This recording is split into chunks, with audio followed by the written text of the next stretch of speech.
Well, the Royal Medical Benevolent Fund has just done a survey of over 1,200 doctors in all parts of medicine, asking about their experience of stress and mental health problems in themselves and in other doctors. And we found that around 80% of people surveyed are aware of somebody with these problems. So it's very prevalent. Many doctors are suffering from stress, anxiety and psychological problems. We've also found that there are widespread concerns about doctors not being willing to seek advice for these problems. And a lot of these problems appear to be due to heavy workload and simply not having enough time anymore to do the job properly. There are many causes of stress in doctors' lives, and it's always been a stressful job, but things have got more difficult recently. I think that the workload in general practice, with increasing numbers of elderly patients with multiple diseases and people from outside the UK coming in with new health expectations and new health problems, contributes to it. But on top of that, there's much more professional scrutiny than there used to be. There are lots of inspections, revalidation, appraisal, a whole lot of bureaucratic intrusion into doctors' lives. Perhaps most important of all is that the NHS isn't quite as supportive, quite as kind an environment as it used to be. Doctors increasingly feel isolated, they don't feel well supported by the system or by their colleagues. And I think that's one of the reasons that more people now are suffering from stress than perhaps they did 5 or 10 years ago. The Royal Medical Benevolent Fund is the UK charity which helps doctors, medical students and their families at times of crisis and great hardship.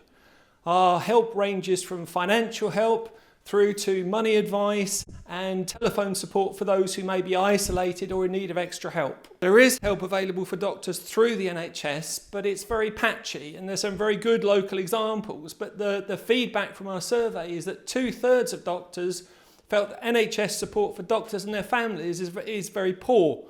And it's because of this that we've produced our new resource, Vital Signs, which is written by a GP, Dr. Richard Stevens, and it really talks people through the key trigger factors for stress, provides very helpful advice on managing your stress, and also lists sources of further help and support.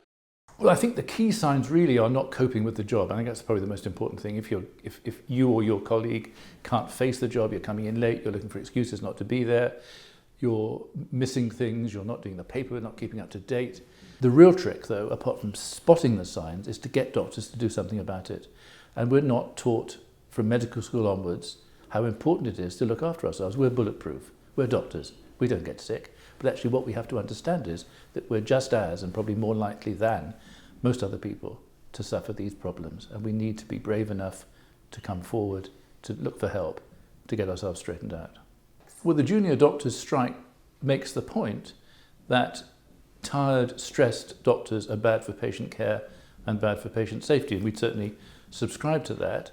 And I think that if you are given unreasonable terms and conditions, working conditions, this is going to lead to frustration, to psychological and mental health problems, and to reduced quality of patient care. So I think the doctors' strike highlights the problem that I've described already.